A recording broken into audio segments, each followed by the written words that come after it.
Well, good morning to everyone. I think it is still morning. It's 11:45 here in DC.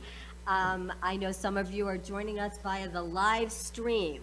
So you're watching us or listening in from, who knows, all over the world maybe. And we're delighted to have you with us this morning. This session is about how research and evaluation is being used to improve the lives of what we often call disconnected youth. So these are youth who are low income, they're frequently not in school, they're underemployed, they're unemployed, or they're simply not looking for work. And as described in the opening sessions yesterday and Wednesday, we know that this is a very vulnerable population and one whose outcomes we really, really care about. And partly we care about it because we know that with a little help, we can get these youth on a trajectory towards family-sustaining income by getting them access to schooling, training, and employment support to help them make that leap to better outcomes. I'm Marsha Silverberg. I'm an economist at the Institute of Education Sciences, which, for those of you who don't know, is the research and evaluation wing of the U.S. Department of Education. And I was asked to moderate this session today because I actually oversee our studies of college and career transitions for youth. I'm pleased to be here today. I'm pleased to have this distinguished set of panelists with me. And what I'd like to do is to give you an overview of who the panelists are and what you're going to hear from them this morning. So first up is going to be Stephen Provasnik. Stephen is actually a colleague of mine at IES, and he oversees and advises some of the very large-scale international assessments that we participate in as the U.S. He's going to provide us some context for why. Why do we care about this particular population? Why do we care about these kinds of youth? He's going to give us some context using new data from one of the large-scale studies that he's involved in, and he's going to help us better understand who these youth really are. The other presenters, the other three presenters, are really going to focus in on a particular program model, a set of services, and adaptations to it that are being rigorously evaluated. And they're being evaluated to determine if and how and under what circumstances they benefit these youth participants that we care about. David Fein, second from my left here, is a senior researcher at Abt Associates. And David has done a series of random assignment studies related to low-income populations. He's going to talk about an evaluation of the core aspects of this program model called YearUp. And he's going to present some very new and exciting results. Can you see me winking from the stage up here? New and exciting results. I'm winking. Okay. Then Rebecca Maynard, who's on the far left there, she is the University Trustee Chair, Professor of Education and Social Policy at the University of Pennsylvania. And she worked with the Abt team to try to better understand components of the YearUp model, to try to improve upon the original YearUp model, and to try to better isolate the effects of individual components of it. And then finally, we're going to have Raphael Rosenblatt, and he's our discussant, and he's going to give us the practitioner perspective, right, Rafi? Indeed. And he's going to tell us a little bit about what it was like to be part of YearUp when the design and the conduct of the evaluations were underway. And he's going to talk a little bit, I think, about how the evaluation results are being used by the program. As you know, I think from your other travels through the conference, each of the participants is going to have about 12 to 15 minutes to give you their thoughts. I know Lauren's going to be ruthless with the timekeeping so that we have about 15 minutes of Q&A at the end, and then I'll come back up and we can talk further about the presentations. So, Stephen, shall I let you take it away? Sure. Great.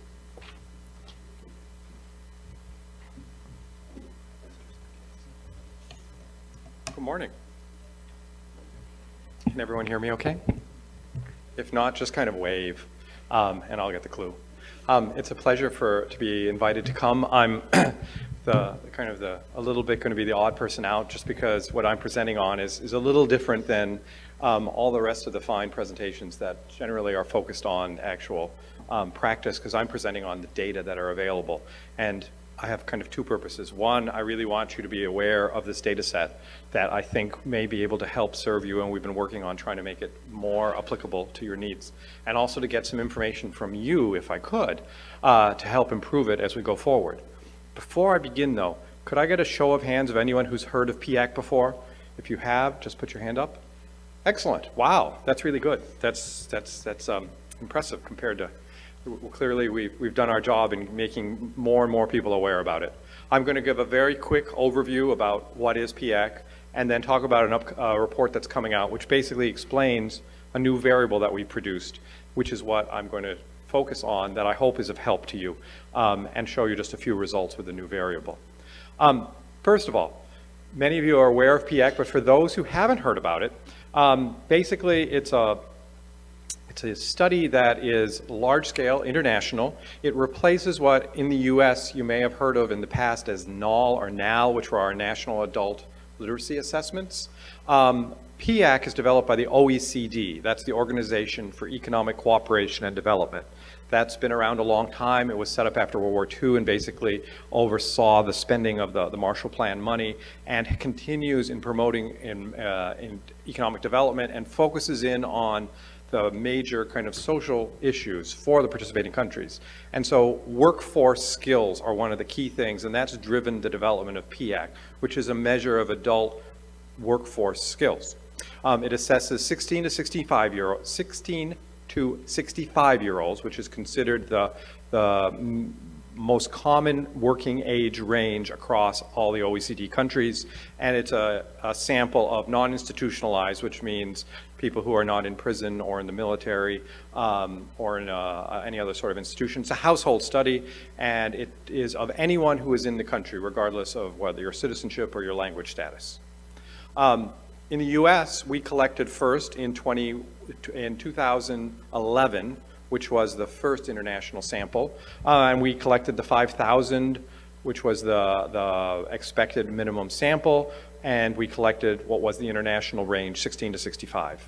But then we went back into the field in 2014, and we did a second round, and we oversampled young adults, unemployed, and we extended our range to include those who are 66 to 74-year-olds. So we have, for a broader range of working population in the US. And then in 2017, we went out a third time, and we sampled in counties that had been underrepresented the first time. And the reason is we are going to produce small area estimates at a county level and for states, so that you have estimates of the skills. Literacy skills and numeracy skills are the main two for these populations.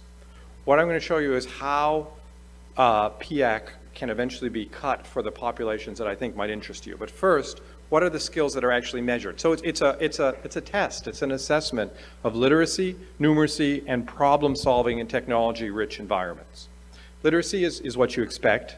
Numeracy is new in the sense that it hasn't been very much done before. And it ranges from very simple sort of questions from, can a person identify the expiration date on some grocery item, to a more complicated item, to estimating, being able to use percentages to work out a sales price, to something as complicated as, can you identify which of these two packages for a mortgage would give you a better, would charge you the least amount over time, and you have to understand how compound interest works. So there's a range of skills here, the same for literacy. And the last one, the orange one there, is really, can you use digital information? It's a question of whether you can go online, sort out things, and find information and use it. There are questions that range from sorting through a series of emails from a variety of people who all have conflicts, and you have to pick the best date for everyone that the most people can attend, and they all try and be real-life sort of settings. That's what the direct assessment is. And it is combined with what is called the background questionnaire.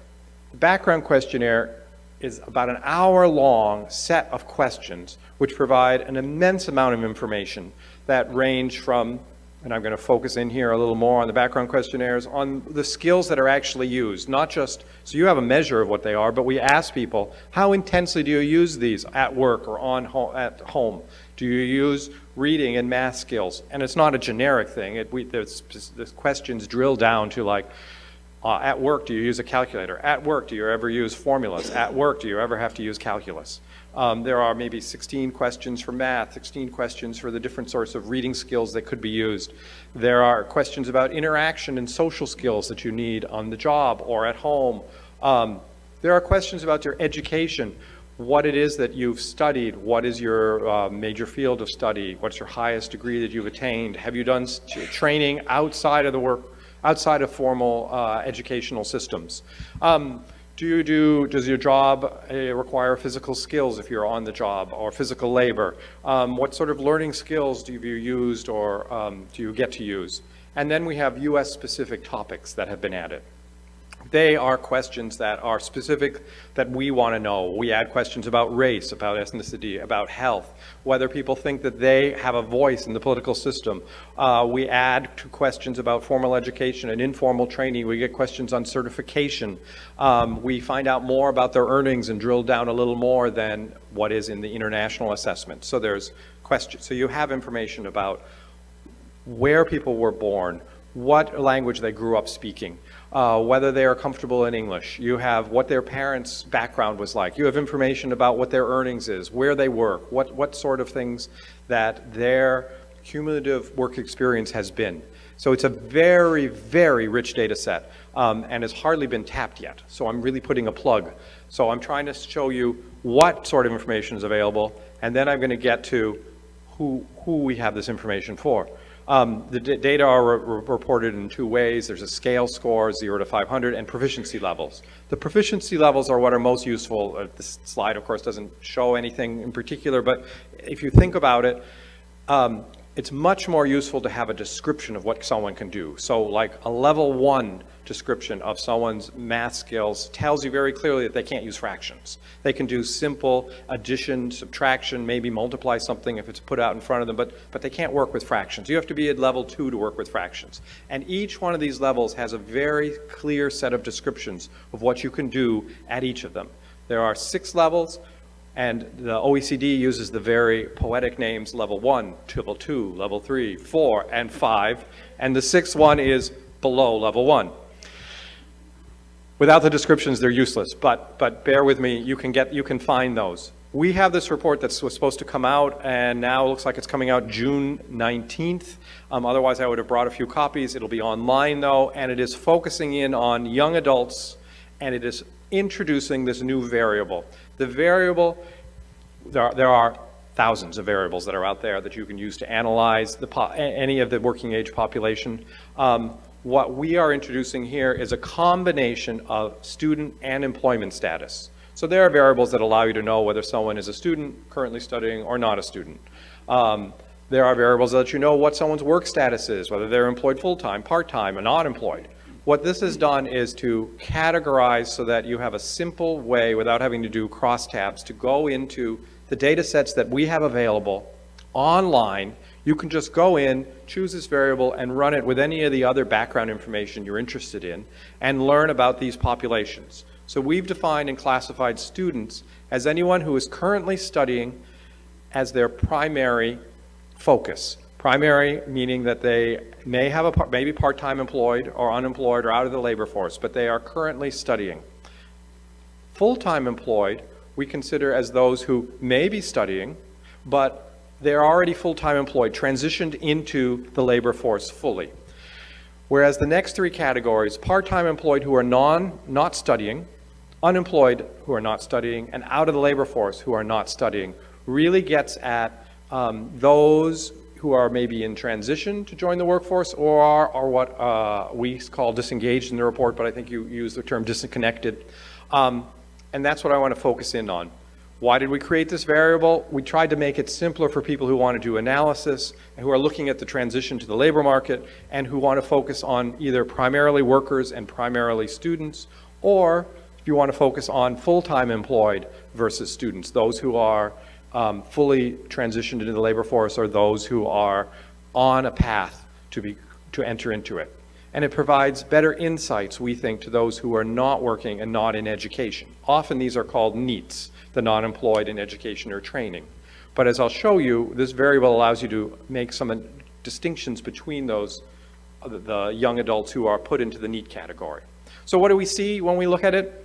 We find that basically about 90% are either employed full-time, part-time, or students. About 30% are how we've categorized as primarily students. 48% of these young adults, again, this is 16 to 34-year-olds as the population that we're focusing in on, are full-time employed. 10% are part-time employed, and about 12% are the NEETs, or the unemployed and out of the labor force. But we've broken them out so that we can actually drill down and look at the skills, and you can look at any other of the variables on the backgrounds if those are your population of interest. And why are we doing this? Why have we created extra variable? Why are we focusing on young adults? And the answer has to do with what we found when we saw the first international results. And that is, we found that our oldest cohort, or 55 to 65-year-olds, were on par with their international peers. There was no difference in terms of their literacy or numeracy. And I'm going to focus in on showing you data from numeracy, because for the most part you've seen data on literacy, but you probably haven't seen much on numeracy. And we have found that numeracy correlates more highly with unemployment and with incarceration than does literacy. So getting back here to these numeracy scores, no significant difference for our oldest generation. But when you look at the 16 to 24-year-olds, our youngest population, they are markedly lower in terms of their numeracy skills and literacy skills than their international peers. And the difference between the generations is what's striking. In the US, the difference between 252 and 254 is not statistically different, and we just have this little marker here to show that it's really close. But for the international average, most countries, their youngest generations well outperform their older generation in the workforce. This really raised alarm bells and helped prompt the Millennial Report, which you may have seen, and there was a follow-up that ETS put out. And we really are trying to drill down and understand more about what it is that makes the US young adults different than all our other peers in the OECD. How do the skills vary by the student employment status? Well, I'm just going to give you a quick presentation here, and you see that students and full-time employed outperform those who are in the other three categories: part-time employed, unemployed, out of the labor force. That's not probably very surprising, but we found that when you look in at the unemployed versus out of the labor force, so this is breaking down the NEETs by these two different categories, we find that there's a statistical difference in terms of their numeracy skills. Those who are out of the labor force score higher than those who are unemployed. The out of the labor force, however, has no statistical difference between those who are part-time employed. When we look at literacy scores, we see the exact same pattern. We see that students in full-time employed score similar to each other and outperform those who are part-time employed, non-students, unemployed, and out of the labor force. Again, we find the same difference between unemployed and out of the labor force, where again, those who are out of the labor force perform more highly than those who are unemployed. And there's no statistical difference between out of the labor force and the part-time employed. I'm going to pause now because I am most curious to hear, and I'm just going to pose this question, because when we have questions, I'm going to hopefully, maybe some of you could make suggestions, ask you for suggestions for other background questions that we could ask that would help you identify or drill down more on your populations of interest. Because in 2021, PIAAC is going to be done again. We're going to have the second cycle, the second international round, and we're going to be able to add more questions that are US-specific questions to the background questionnaire. So if you have suggestions, we would love to hear them. And with that, I give you our little web page where you can go and learn more about PIAAC. There's a Piak Gateway, is literally a gateway to all sorts of information about PIAAC and research that's been done. Our contact information is there, as well as Holly Shie, who is a colleague of mine and is the program manager for PIAAC. And the only thing missing here is the IDE, the International Data Explorer, the online tool that you can go to and you can dig right into the PIAAC data without having to have any statistical ability to use statistical software. It's all menu driven, and you can pull up the variables of interest, focus it down, collapse categories, and do even regressions if you want, as well as simple correlations. I encourage you to take a look at it, and I would love to hear any suggestions you have. Thank you.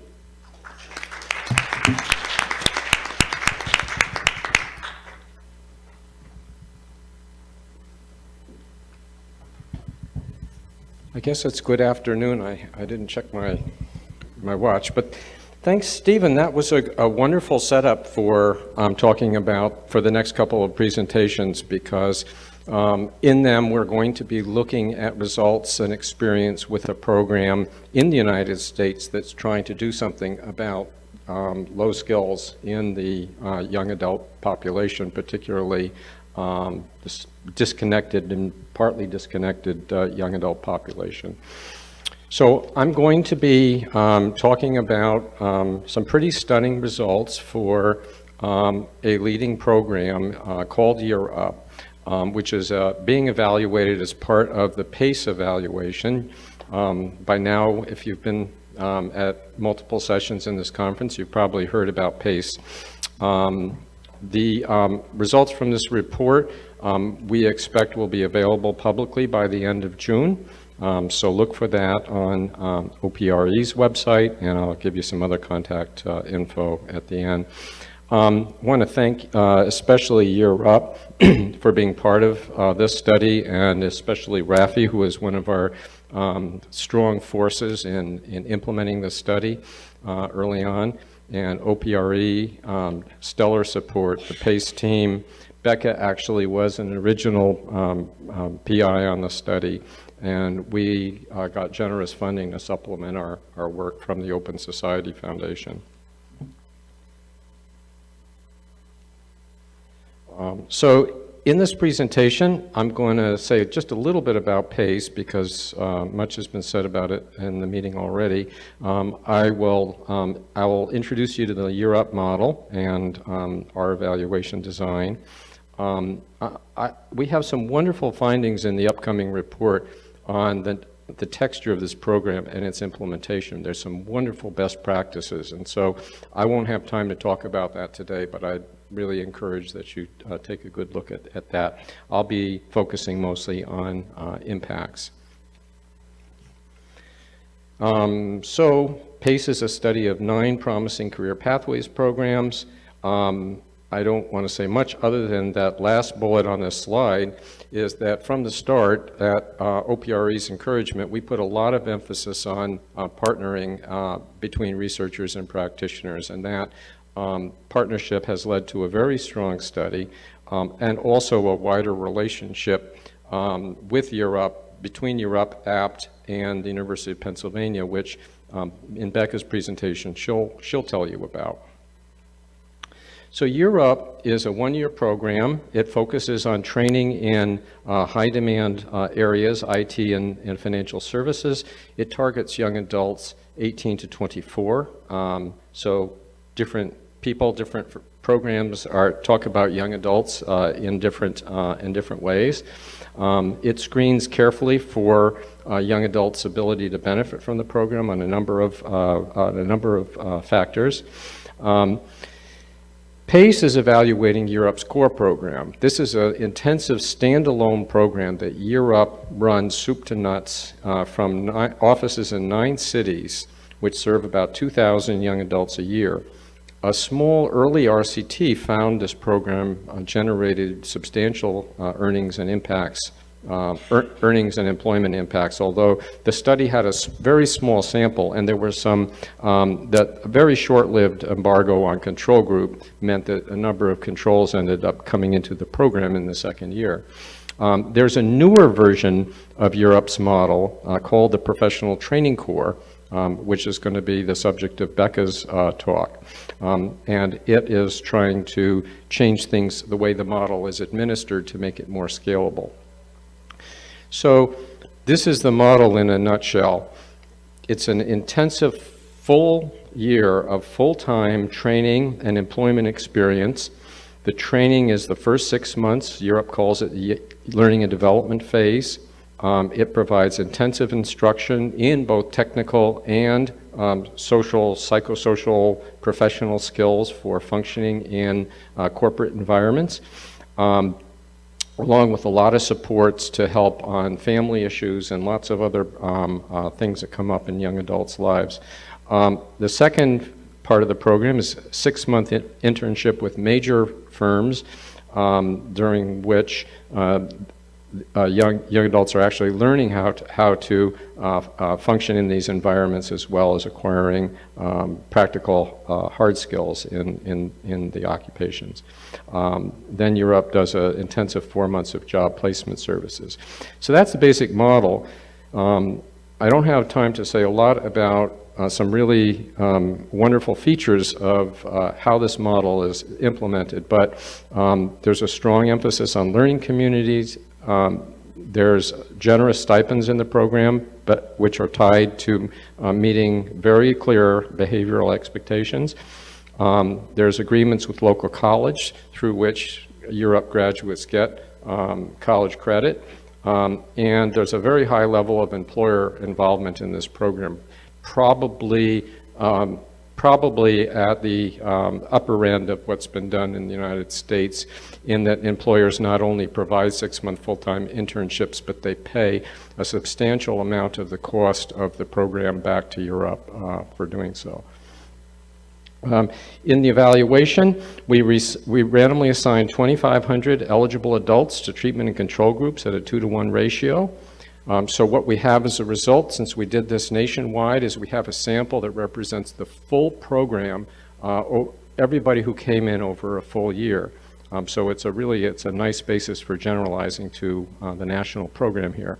We have at this time a 3-year embargo on serving control group members. We're drawing on a variety of data sources, including for the impact study, baseline surveys, a follow-up survey, wage records, and college records. And as usual, we're estimating impacts as the difference between average outcomes for randomly assigned treatment and control group members, controlling for characteristics of baseline.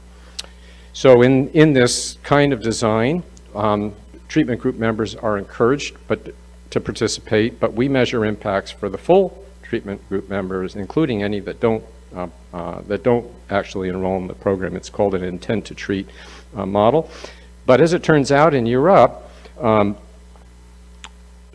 very strong implementation of both the experiment and the program results in very high take-up. So this figure, it might be a little hard to see the numbers, but the second level down on the right is showing you that 96% of treatment group members enrolled in the program, and a couple of ovals down, you see that 75% actually completed what is a really rigorous, demanding, intense, full-year program. So that's a very high completion rate.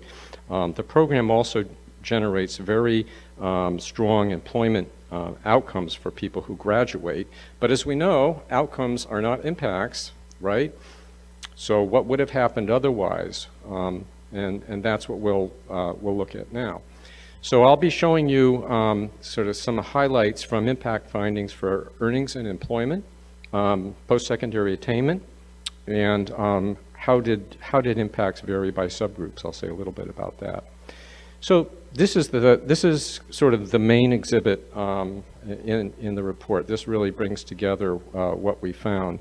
The blue line is showing average earnings in calendar quarters since random assignment in the treatment group, and the red line is showing average earnings in the control group. So the grade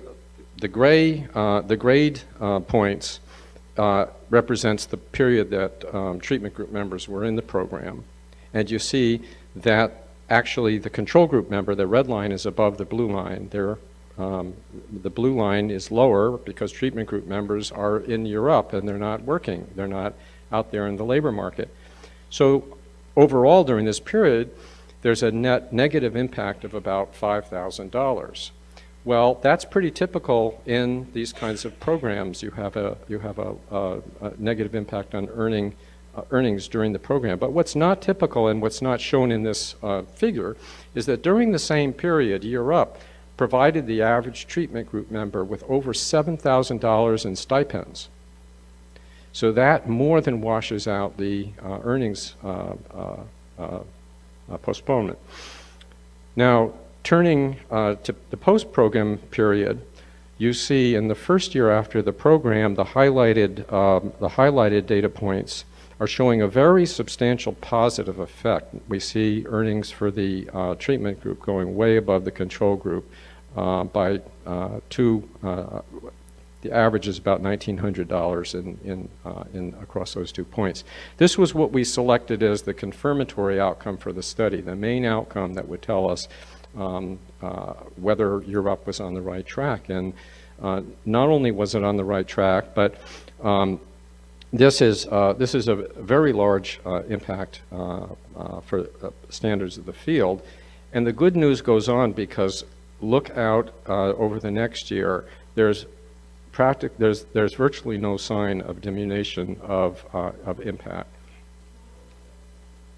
So I said it was good news, but really helpful to put it in perspective of other studies. The blue bars here are summarizing impacts on earnings for YearUp annually in the second and third years.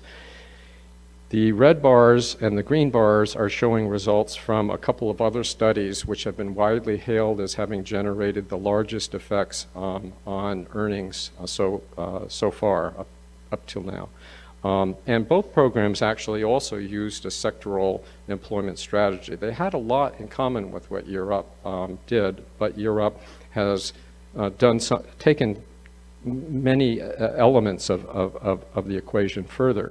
And the point of this chart is basically to show that the YearUp impacts that will be unveiled at the end of the month are the largest effects, are larger than the best effects that the field has seen so far. And I can talk more about those studies later if you're interested. So not surprisingly, when we have earnings effects this large, we're seeing in a more detailed, at the more detailed level, increases in hours worked, in hourly wages, but not overall employment. It's really, we're getting more job quality here, not necessarily more jobs. The distribution of employment is also, not surprisingly, much more weighted in IT and business sectors that YearUp is targeting than we see in the control group. So just briefly, I said that YearUp is giving credit enrolling students in local colleges during the program. So here the blue line is showing you that the percent who are enrolled in college in the treatment group is in fact substantially higher than it is in the control group, thanks to this co-enrollment provision. So YearUp is generating a substantial increment in college accumulation. At the same time, it's providing services through its standalone offices, which are not on a college setting yet. But wait till the next presentation will show you something different. After YearUp, after the gray area, college enrollment dives because YearUp young adults are all going to work, and it's hard to manage a full-time job and college at the same time. That's also a balancing act that we're going to be looking at with YearUp in its next generation program. So the effect of this increase in enrollment was positive for college credits on net as of the 18-month follow-up survey. It also, we also saw a substantial 19-point increase in receipt of industry certifications and licenses. But not yet any positive effect on college credentials. The subgroup analysis is really pretty interesting part of the study. And, the two sort of takeaways here are that this subgroup analysis are finding big effects everywhere we look. So, I mean, by standards of the field, there's not a subcategory of young adults who isn't benefiting as much or more than previous studies have found. That said, there are some interesting differences in who benefited more and who benefited less. In the interest of time, I think I'm going to skip those so that I can use my remaining 30 seconds on conclusions. So, largest impacts to date, well-implemented sectoral focus, sort of adding to the evidence on these programs. Careful screening is a part of the way these programs operate. They select for ability to benefit, and they do so stringently. So this has raised a lot of questions about, so how widely applicable are these programs? And that is a question which I think we in the research and practitioner community want to turn to. There are some hints about that in the PACE impact report, which we can talk about in Q&A if you're curious. But we really need to settle it through more experiments. It's also a very high cost program, and Becca will be talking about what happens when you shift to a lower cost model. So PACE is nowhere near over. We're going to be following this story. It sets up a pretty intriguing question about how long does this gap persist. And even more intriguing is how benefits and costs compare, because as I said, this is a very expensive program, perhaps the most expensive program per student that's come around yet. And I just want to touch on that very last point on this slide, because we have not been able to measure well this program's effects on cognitive, psychosocial, and technical skills. And, sort of in also building on Stephen's work and the whole direction of measuring skills and understanding the importance of skills. That's something that's difficult to do well, but I think in a program like YearUp, where there is such an intensive multi-component focus on skills, it would be really helpful to see if how we're moving skills, which skills, and how are skills operating on employment and other outcomes. So this is where you can get our report at the end of the month, and thanks for listening.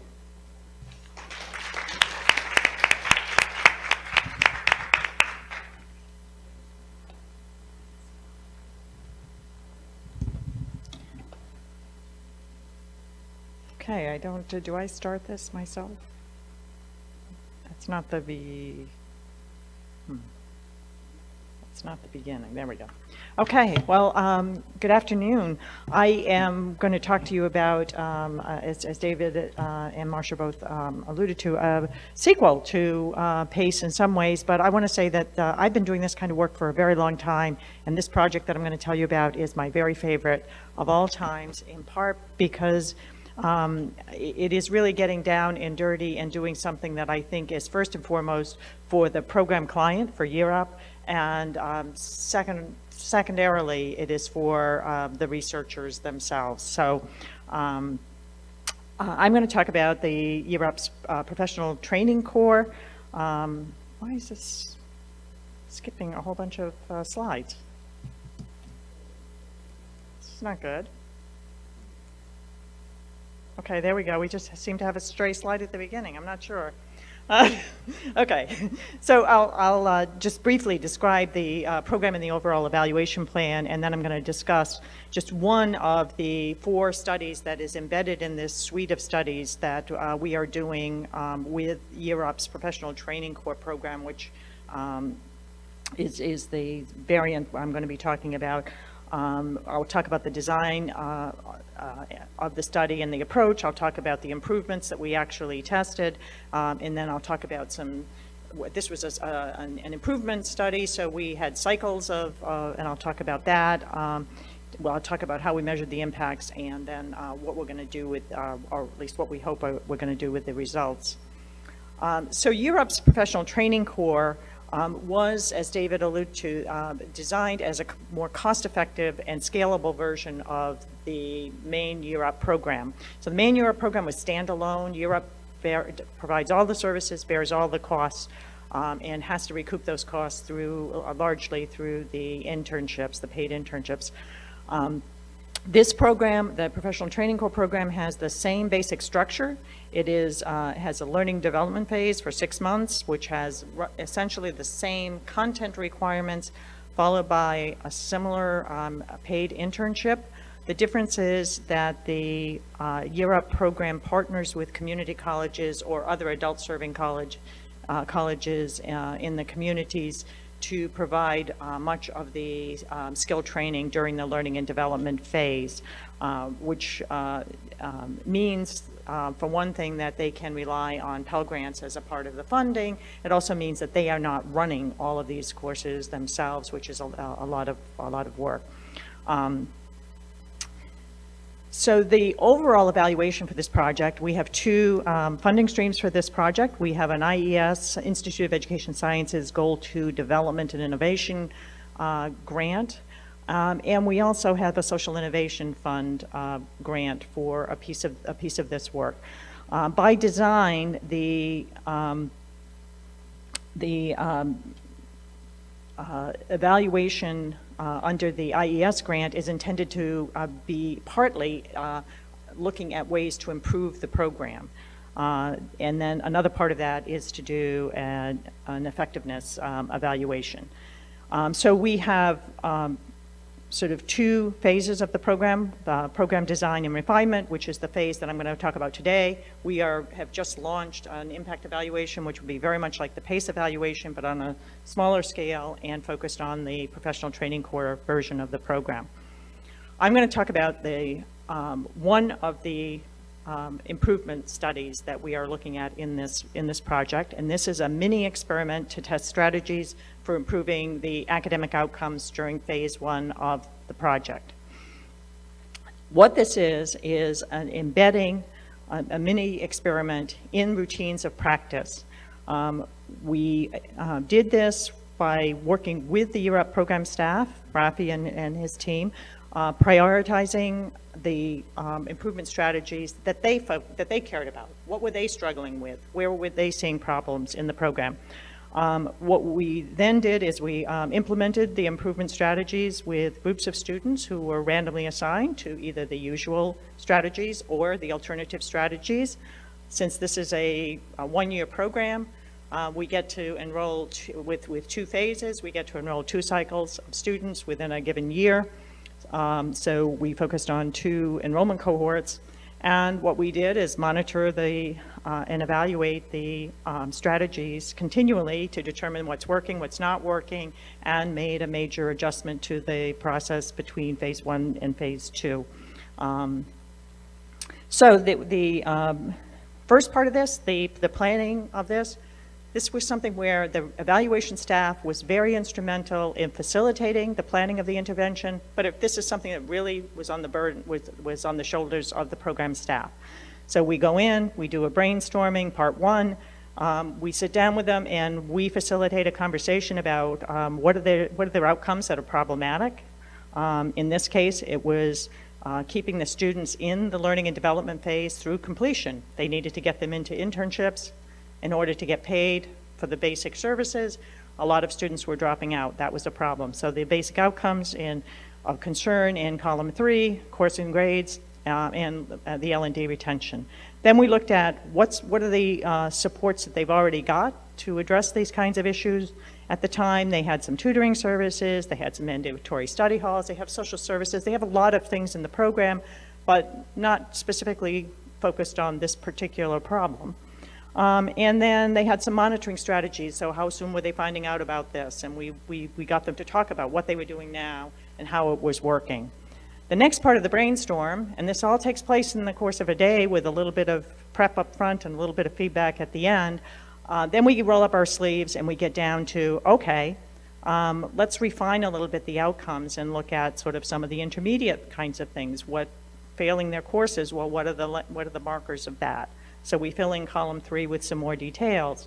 Then we look at column 2 and look at the supports and try to think about what else is going on, what other supports might be missing, and then we look at how we're monitoring and what's working and what's not, what more could we be doing. So we just do a brainstorm on this, and then with national office and the 3 programs that we're working with, there was a little bit of machinations here and come up with a final plan of what should be tested, tailored to the needs of each site, what their issues were, what their opportunities were, how they could fill these gaps.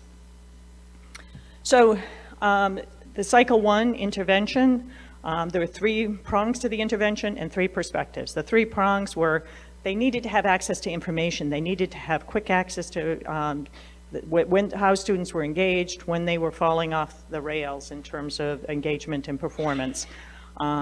So they also needed to have some way to monitor performance, not just getting the information, but they needed to share the information among the staff, pass it back and forth. They needed to be connecting with students. So those were the prongs. The 3 perspectives were they had the college partners they had to work with, they had the YearUp staff, and they had the students. So there are different opportunities, different challenges with each of these. So for example, so the college instructors, challenges, they had limited time on site, they have multiple jobs, they're low paid, they have no relationship really with the employers, so trying to tweak the curriculum, et cetera. Some of the challenges, the potential strategies that they could use were to have more conversations, more FaceTime, more understanding, class visits, linking learning management systems, and a dedicated liaison. So they've just brainstormed what could they do to solve these problems with the instructors, how could they get more engagement. Similar thing with the YearUp coaching. YearUp uses a coaching model. This is a very key part of the way they work with students. But the coaches, often the challenges were the coaches didn't really know when the students were not doing well in their courses. They were finding out midway, 3/4 of the way through the semester. It's too late. Some things they thought about were strengthening the coaching skills, providing coaching tools, improving the academic monitoring, and extending student support. Sometimes even when they knew students were in trouble, they didn't know what to do about it. If the tutoring on site wasn't working, the students weren't willing to go, so things were just sort of falling through the cracks. And then the students, same kind of thing. So I'm gonna sort of move on in the interest of time and just talk about what we did in cycle 1. So cycle 1, we had these 3 strategies. We said, okay, every site has to come up with ways to have better and more timely information on how the students are doing in their coursework. And the sites each tailored this to what their opportunities were. So they had to have some mechanism for assessing where the students were in grades before the end of the semester. So they had to have interim markers. And they then also had tailored strategies for doing outreach to instructors. So for example, in one site, they actually had a person who was dedicated to the job of going to those classrooms and gathering information from the teachers. In other sites, it was the program manager who played this intermediary role. And then they had, we had a whole set of issues around using the information on academic grades to inform the coaching. So things around this were they had to have some deliberate focus on academics during the coaching session. So instead of having that be an optional task that they are topic for conversation, that was something that was intended to be a part of every weekly coaching session. Using the coach, they had a coaching guide and trying to use this to guide their referrals to services, et cetera. And then they had some additional supports. Every site had different challenges. 2 sites had issues with textbooks. The students weren't getting their money to buy their textbooks until too late, et cetera. Another site had problems with Wi-Fi. So they had little pots of money, but little pots of money to do things around the edges. Very important, we had a low stakes, and by low stakes I mean there were no consequences for the sites of not being very, very honest with us. So we had 15-minute check-in calls every 2 weeks so we could keep tabs on what was going on, how it was going, get the good news, the bad news. This was not directly shared with YearUp. This was just for us and to process this so we could be more helpful when it came to mid-course correction. That was very important part of this. Then we had, at the end of cycle 1, we had a process of going back and processing this information with the sites and sort of saying, well, what worked well, what didn't work well, what should we do next time, because we've got another crop of students coming in. At midpoint, we did make some changes. That's a no-no in most impact evaluations. We did it. So anyhow, we made some changes and went on to cycle 2. I'm going to skip through because I'm low on time here, and I'm just going to tell you that the sample, we did a randomized controlled trial. We had 317 students that were randomized. These were mostly in business operations, but a few in the other tracks. This is just what the sites were enrolling, no selection. We used basically a similar set of data sources to what David had, good balance tests, and so the impacts on this, what you see here is the impacts in I guess your left, by cohort. We had no statistically significant impacts for cohort 1, but we did have positive differences. We had large and statistically significant impacts for cohort 2 and large and statistically significant impacts for the overall sample over the 2 cohorts, 10 percentage point increase roughly in persistence, which is pretty big. That means a 10% increase in your ability to recoup money in the second phase when you place these students in internships. And if you look at the results by site, we got the same results across all 3 sites, very similar in magnitude. And 2 of the 3 sites were statistically significant. The other one is about 0.10. So with small samples, this to me looks like a fairly consistent pattern of impacts. We also looked at the differences in what happened as they went into the second phase of the program, and what we. Oh, I'm sorry. This is not the. Oh, that's the slide. Okay, the slide that was up front. Okay, the second phase of the program, I don't know what happened to that. We also looked at college enrollment when they went into the internships, and we saw that there was a higher percentage of them enrolled in college when they transitioned into internships, which was important. Last thing I want to say is just a little bit of what happened that we think explained this. So this is the coaches. We interviewed the coaches. There were about I think 12 in the usual services group and 15 in the alternative services group. It's 85% of all the coaches. If you look at these bars, what you will see is in the first set, this is the coaches in the alternative strategies group were spending a lot more time on academic issues than in the other groups. The other groups, they spend their coaching time talking about general things. So this group, they spent a lot of their time discussing academic issues, and they also were much more cognizant of the academic challenges the students were facing. So they were actually digging in and getting information. So it seems to be working exactly as we had predicted it would. So the next steps here, we are in a couple of weeks going to be processing these results with the YearUp staff. We've done this on 2 other mini studies that were qualitative, not quantitative. What we do is we do a pre-read. Looks very different than the kinds of reports we do for IES or for OPRE. They are short, they are PowerPoint format, a lot more text. A lot of pictures, and we do briefings with the staff. That's the first thing we do. We don't turn in a report first. We do a briefing with the staff, talk through it with them, get their input. They go away without us. They can come back to us if they want, but they go away and they figure out what they're going to do with the findings of this. And I think that's part of where Rafi's going to go next, is to talk a little bit about what they do with it. So thank you.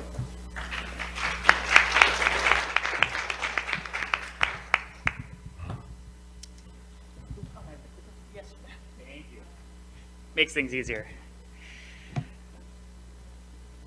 I say it does. Is there a secret? Oh, no, that's not me. That's straight slide. There's a button on the bottom, actually on the bottom. We're gonna have to give us 1 second just to refresh everyone's memory in case you needed to see those slides again. All right, well, while they pull up my slides, I'm going to go ahead and get going for the sake of time. First, thank you so much for having me here. It's truly a pleasure to be part of this conversation.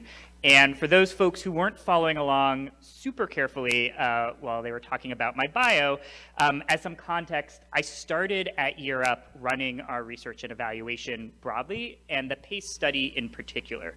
And so my perspective today is going to be from the perspective of both someone who was formerly the director of evaluation and currently leading one of our new initiatives.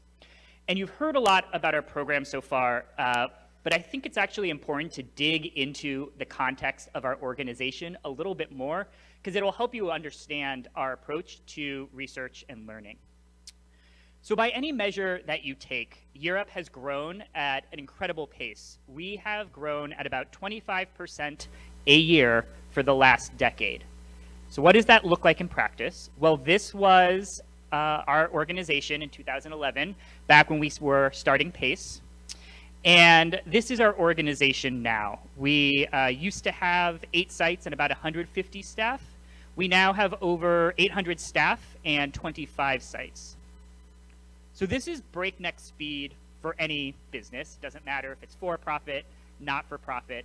And as you can imagine, this brings with it a handful of implementation challenges. Just fidelity to the model is tough when you are hiring new staff, backfilling, working with new partners. And so for us, thinking strategically about learning is critical in order to make sure that we are growing our program with fidelity. But while we were growing, the world around us was changing. And our novel talent solutions that we developed 2 decades ago were now facing competition from other for-profit organizations, not-for-profits. And more importantly, in order to continue to serve our students as best we could, we had to launch new initiatives in order to better serve our mission through the market. One of these initiatives is UPro, which is our staffing agency. So UPro is a for-profit benefit corporation temporary staffing agency that works exclusively with YearUp alumni, and we place them in contract roles in IT and business. And not only does UPro ensure that our graduates have stable access to recurring work, but it actually helps them grow in their careers. So for example, $23.40 is the average wage that our UPro placements earn. If you look at the competitors in our market, the for-profit staffing agencies, for the same roles, their placements earn an average of $19.50 an hour. So our students earn 20% more just by being placed into the same jobs through UPro as opposed to a competitor.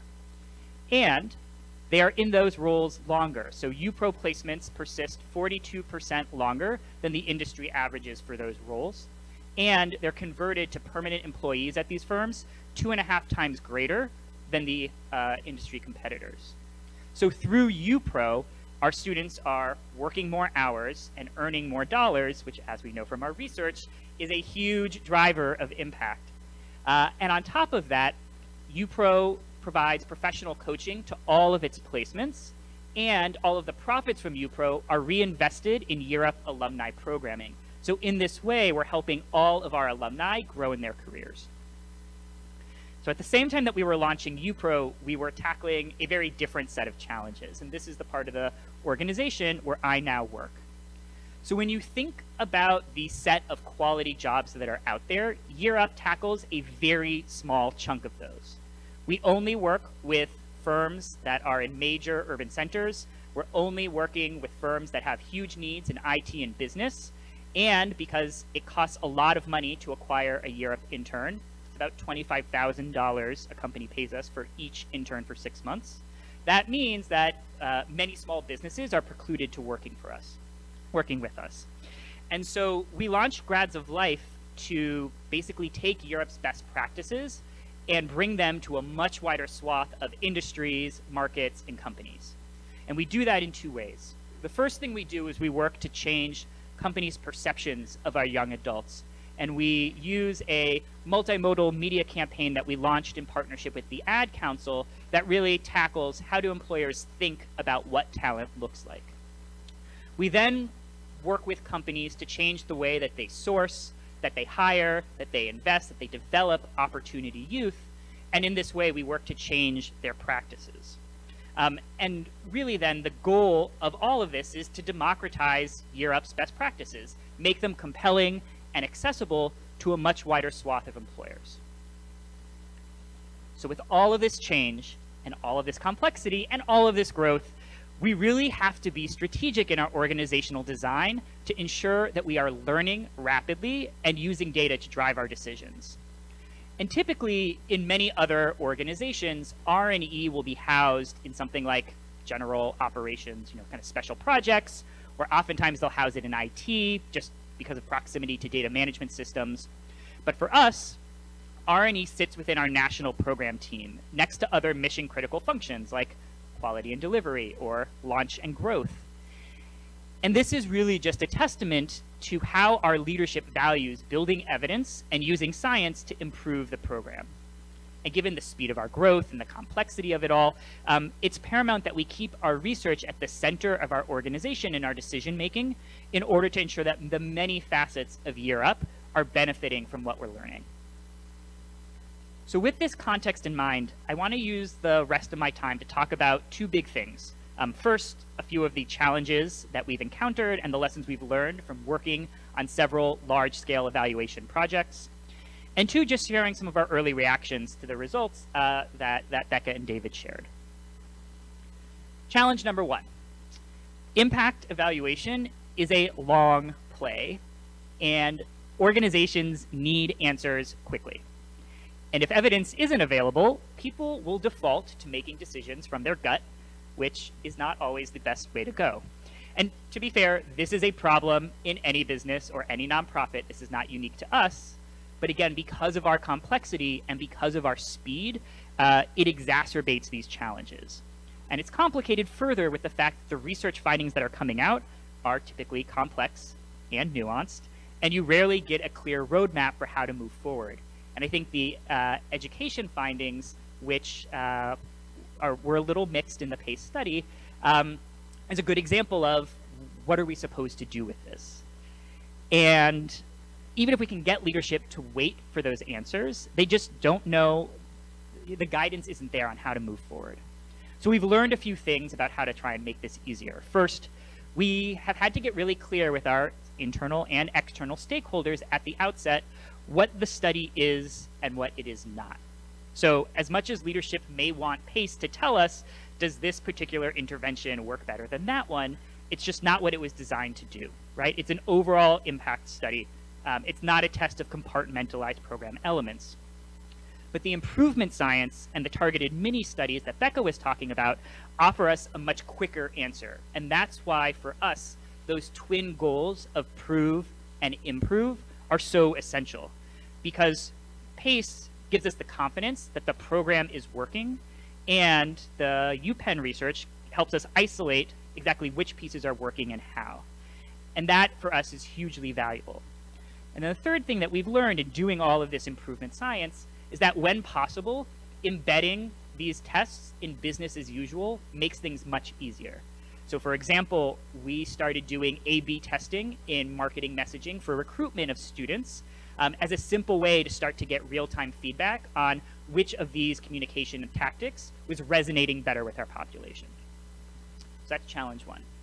Challenge two, even in an organization as gung-ho about research as ours, it can be tough to get initial approval for this kind of research.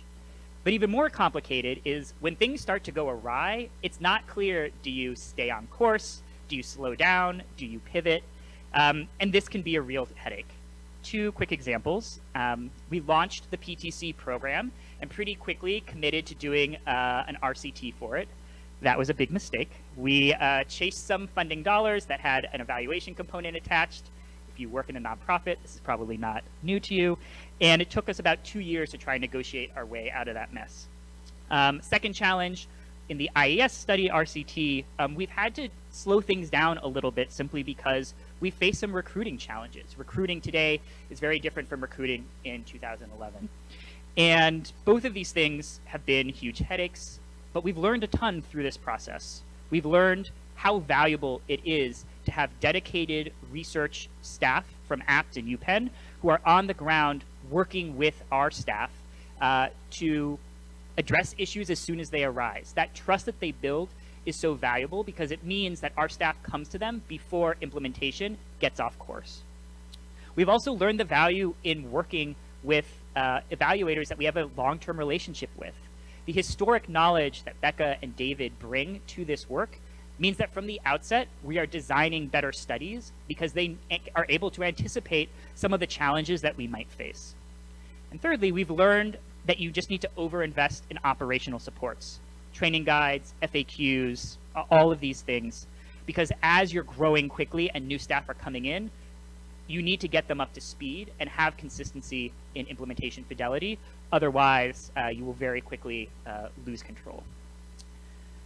Third big challenge, communication is a little bit tricky when practitioners and researchers speak different languages. I'm not even talking about distilling complex regression results, that kind of thing. This is really about the bigger context, the why are we doing this kind of research? Why is this investment so important? And it's not about passion, don't get me wrong here, it's about language.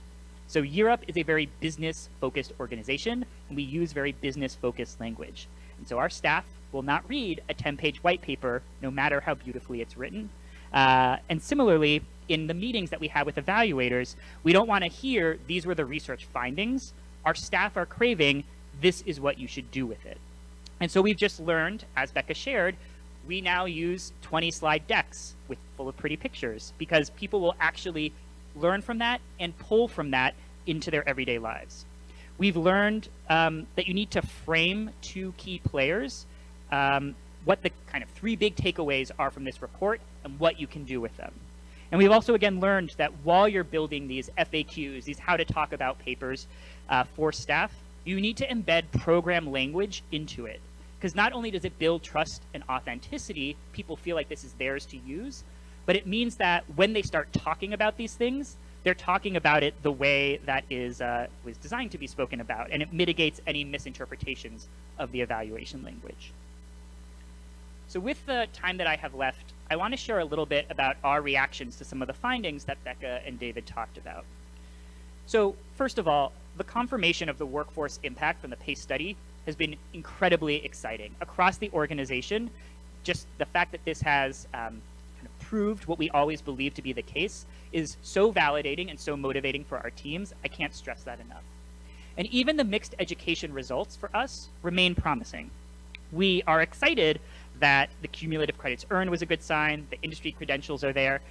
We know we have more that we can do, and we're excited to tackle that.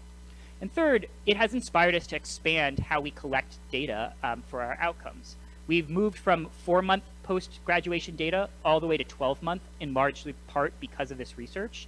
And we've also drilled down on making sure we're capturing full-time YearUp-related employment, given the fact that we've learned that it's not the percent that are employed, but the quality of those jobs that drives our impacts. And I would just close by saying we still have big questions that we are struggling to answer. As we've changed our program over these years, we're still need to learn which of those changes, be they small or big, are affecting our impacts over time. And this is something obviously we're really dedicated to answering. And I would just underscore that this balance of education and workforce outcomes remains a huge question for us. We are and will always be a workforce-first organization, and we know our students need to gain credentials and college degrees in order to continue to climb in their careers, and how we best balance that is an ongoing question for us.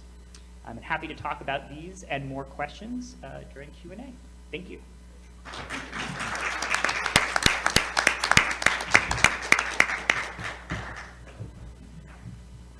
Well, all of the speakers went over their allotted time, and we didn't get out the hook to drag them off the stage. So we don't have a lot of time for questions, but we absolutely do have time for questions, and we can go over a little bit past 1 o'clock if you're all willing to rally with us and hang in.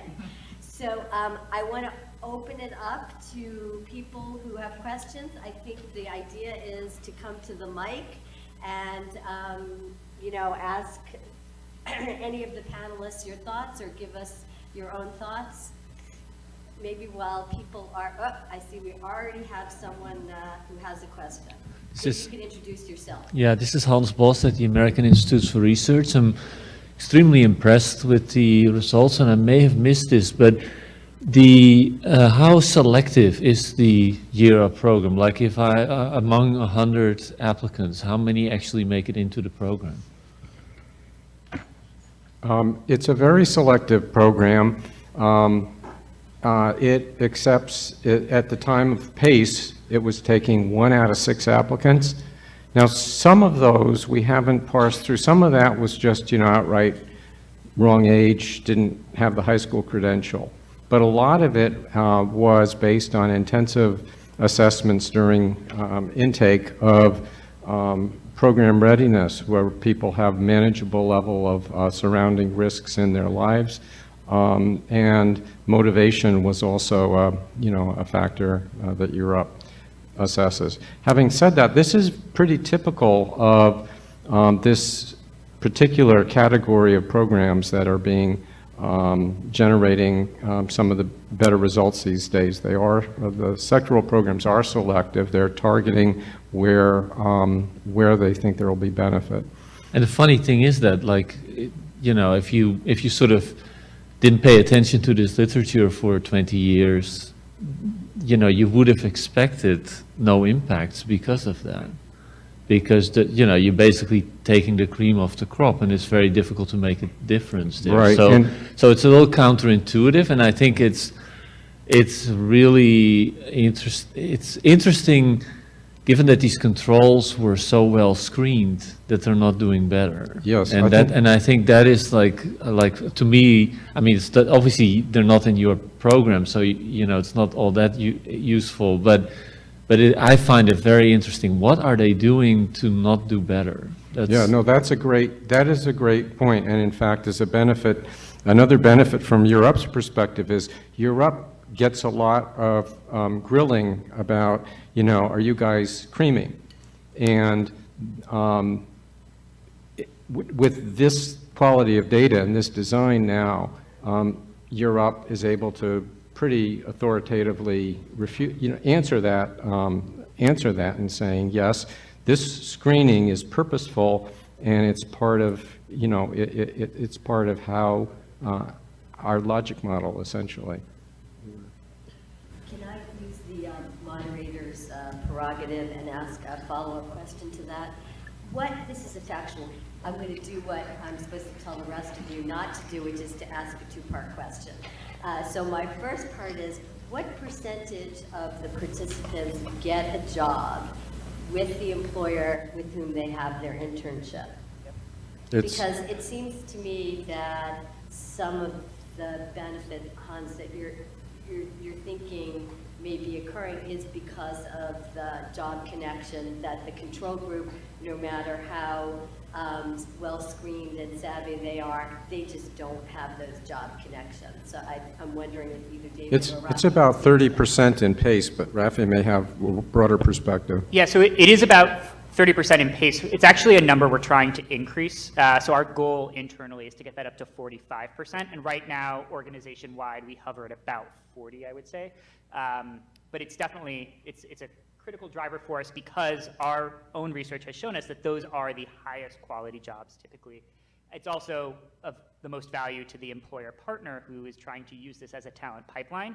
And then, again, if they're investing $25,000 in a 6-month intern, it's helpful for them to then be able to convert that person to a full-time if they want to. One of the things, in following up to Hans' point, one of the things that we didn't mention that is, I think, a very important feature of this program is its contract. It works on a contract with the students. And if we go back all the way to the early employment training programs with youth, the programs that worked with youth, and there were many that didn't, but some that did, all tended to be ones that were more that were stricter in their discipline and criteria for continued participation in the program. This goes all the way back to supported work. So that's And that's way back, Becca. It's way back. Other questions? We have a RECS Live question, and that is, do any of the questions on the screening document ask about exposure to childhood or young adult trauma? Yes. So part of the interview process involves about an hour-long interview with typically a licensed social worker who does an intensive screening on a variety of different, we call them readiness factors, but it's questions around history of abuse. It could be alcohol or drug dependencies. It's about housing instability, food instability, financial instability, all of these things. And that is used because, again, we want to make sure that we are serving those young adults who both need this opportunity and are ready to take advantage of it. And so we use that kind of to find that perfect fit for those young adults who are really going to thrive in our program, as well as to begin to connect those young adults to resources and supports that will help them be successful. I want to encourage anyone else who's listening in via the live stream or watching to submit a question, because we will take them from outside the physical room. But we have someone else who has a question here in the room. Well, really two questions. One is a follow-up to that one. What percentage, if you know, which I expect you do, what percentage of your accepted applicants, and then what percentage of your completers, so to speak, actually have had direct experience with the child welfare system? That's the first question. The second question is, I didn't quite follow the relationship with the community college instructors and so forth, in that, are those students in classes where they're only with YearUp students, or are they mixed in with other students when you're talking about the community college? So two totally separate kinds of... The quick answer on your first question is we don't know. We didn't look specifically at child welfare experience as a predictor of outcomes or moderator of impacts. But do you even know, you don't know who they are, or you just aren't following that? We haven't measured. I don't know that we have a measure of child welfare background. So it's a more complicated, I don't have a simple answer for you, and I can't pull the number off the top of my head. I would say it is a small percentage. We have worked to target youth who were formerly in the foster care system as a population we intentionally wanted to serve. And we found that we struggled to serve them well, is what I would say. And so we work to unearth that, and then need to really understand, like, do we have the supports on hand to really help them thrive in our program? It is one of those populations that we know is incredibly high need, high risk, and that we want to make sure that when we bring those young adults in, that we are really setting them up for success. But I would say it's less than 10% of our population. You want to talk about the college relationship? Oh, the community college. So most of the students are in courses, or most of the courses that they take have mainly or exclusively YearUp students in them, but they also have elective courses, and when they're in elective courses, they can be mixed in with other students at the college. They are part of the college community. They are on the college campus. YearUp in several, maybe almost all of the sites is co-located on the college campus when for the PTC programs. So they're very much, they feel it's actually an attractive feature of the program for the students. I think that they are now, they see themselves as college students. I would just add one thing to that. Because of one of the behavioral expectations of YearUp is that students are professionally dressed at all times. Students, even the YearUp students stand out on campus because they're the ones in coats and ties. And so even when they're mixed in with other students in classes, it's still pretty clear who the YearUp students are. Yeah. And they have their own community. They have a very strong community. That said, one of the interesting questions for this next generation research we're doing, and one of the exciting things about the opportunity to look across different generations of a program, is undoubtedly the learning communities are going to be less intensive in this next generation program, where students spend more time away from YearUp staff. And so there's going to be a question about whether the amount of remaining time together in YearUp's intensive socializing and training environment is going to be able to move the needle on those kinds of skills to the degree that the core program did so well. Great, thank you, David. I just want to thank all of the panelists for their presentations and their willingness to stay over a bit.